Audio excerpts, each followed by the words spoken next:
Lake Tanganyika is more than a scenic wonder. It is a 670-kilometer liquid highway connecting Zambia right to the heart of Africa. For years, we treated the north like a distant outpost, a place for postcards, not profit. But in 2026, the sleeping giant is being strapped with $100 million in World Bank financing and a massive port modernization project. Today, we're looking at the great TDP and the transformation of the Mpulungu port. We aren't just talking about a holiday destination. We're talking about a blue economy that turns the north into a strategic trade and tourism corridor. Welcome to the business Indaba. Let's qualify and validate the $100 million Great TDP. What does Great TDP stand for? It stands for Green, Resilient and Transformational Tourism Development Project, which is a mouthful, but we got there. And this isn't just a grant. No, it's a strategic bet on 3 emerging destinations. So how did Kasaba Bay qualify? It met the World Bank's AAA criteria. Number 1,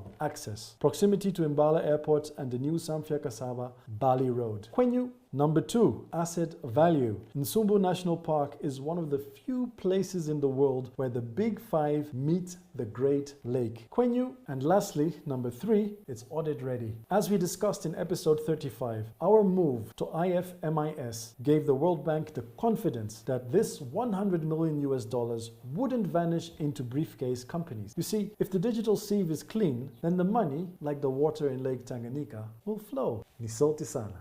It gets better because the Mpulungu port is a multiplier. Why do I say this? You cannot have a world-class tourist destination next to a crumbling industrial port. And that's why the Mpulungu harbor modernization is the secret weapon. We're seeing a capacity jump from 200 to 800,000 metric tons. That's an increase of 600,000 metric tons. This isn't just for cement and sugar. It's for people. The project includes a new passenger terminal and links to the iconic MV Liemba ferry, the oldest working ferry in the world. Imagine a tourist landing at Kasaba Bay Airport, taking a high speed to Mpulungu and catching a luxury ferry to Tanzania or Burundi or even the DRC. This is integrated logistics. The Mpulungu port is the anchor tenant that makes the tourism lodges financially viable all year round. Let's address the skepticism. We've heard about Kasaba Bay since the 70s. So why believe it now? Well, just look at the February 13th, 2026 ZACL tender board. These aren't just plans. They're open calls for investment proposals in hangar developments, aviation fuel filling stations, retail and sports facilities, just to name a few. And this proves that the airport is a commercial ecosystem. Critics also fear environmental damage, and I get that. But here's the fact. The Great TDP uses net positive standards, restoring 2 hectares for every one that is developed. So unlike the 1970s,